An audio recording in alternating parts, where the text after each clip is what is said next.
MoonBoard really seemed to replicate a lot of the cruxes I have outside and just make me really have to engage that power and dig deep. I am super excited for today's video because behind me is called a MoonBoard, and someone that I've been working with, who've done coaching sessions and multiple classes, is Coach Tash. I started climbing about 8 years ago, 8.5 years ago now. I have been working for Momentum for about 7 years and coaching for about 6 years of that.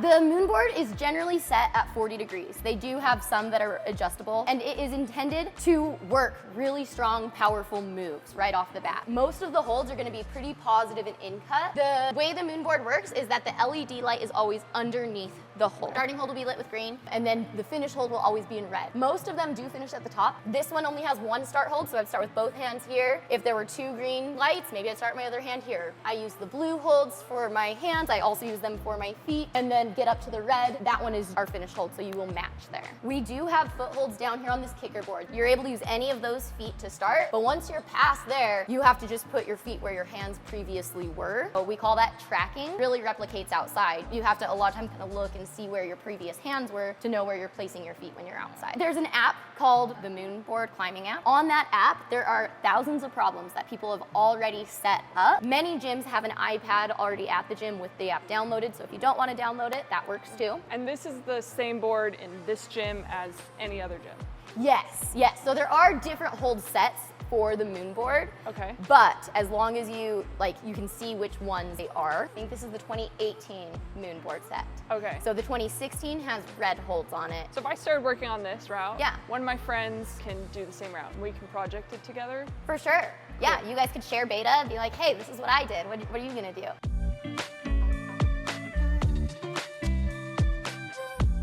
These are all pretty crimpy holds, pretty small.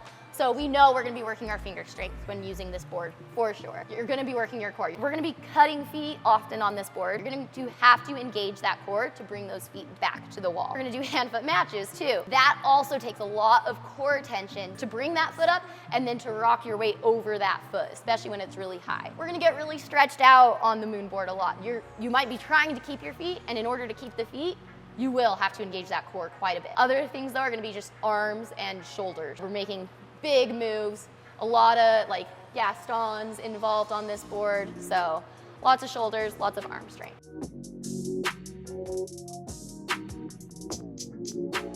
I had mentioned hand-foot matching. I feel like the MoonBoard has really taught me how to incorporate that into my outdoor climbing a lot more. I use it a lot more, but it also taught me how to flag a lot more. Since we don't have foot options on this board a lot, instead of having to move my foot to another position, it's oftentimes just going from one flag to another flag in order to change my body position, my center of gravity and everything.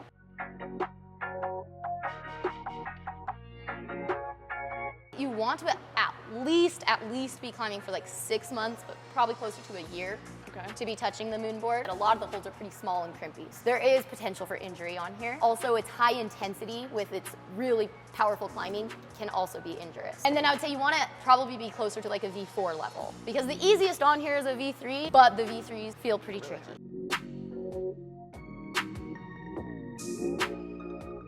If you're already slightly injured, that's the time we're not going to get on the MoonBoard. So any weird tingles or twinges in your fingers, don't get on the MoonBoard that day. Same with shoulders. Since it's a very, like I said, a lot of jumping around, it can be really intense on the shoulders. So avoid it for sure at that point.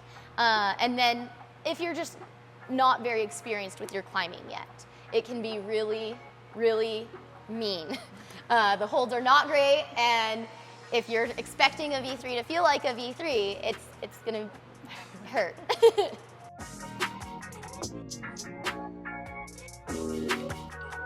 If you're just gonna be projecting on the MoonBoard, there are days where I might come and just work a few problems on here as if I were just projecting in the gym. That's a bit more of a casual session, I would say, for the MoonBoard for me, because I'm kind of just feeling out the moves, feeling different climbs. Maybe I'm working something a little bit harder, but generally I'm not doing a hard workout on that board. So I would say that might be a day where I could find myself doing maybe an endurance workout after or climbing just a little bit more afterwards, but I would not say to go hangboard after or campus board after, because both of those are also so intense. That would just be introducing a big mix that could risk injury, and we don't want to risk that.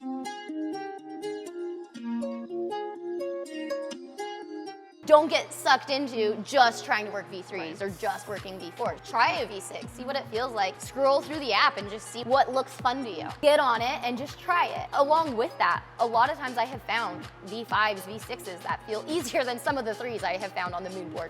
These are made by people just putting problems up. Someone might be being a jerk and call it a V3, or someone might be really psyched and call something a V5 when maybe it's not quite that great. When you are looking for what you're trying to do, look out so that you can really see where your feet are, because the holds will cover the LEDs. You won't be able to see which feet are yours. Try and remember, that's something I try and do when I'm like looking at the climb, is I remember this big black one near these holds is going to be a foothold for mine. And I look at kind of what the holds look like and the holds around it so that I have a good relation to where I'm trying to go. And the MoonBoard doesn't have a ton of holds in between. We don't have any like just little foot chips that are added on. So you're either gonna have to jump for holds a lot or potentially hand-foot matching. Put your foot where your hand is and then move that hand up. So one thing I see is people get on, maybe they get on just the start holds, they make the first move, or maybe they can't even make the first move, so then they move on. They're like, okay, I'll just go to the next problem. It's great that there are so many problems at our disposal with the MoonBoard, but remember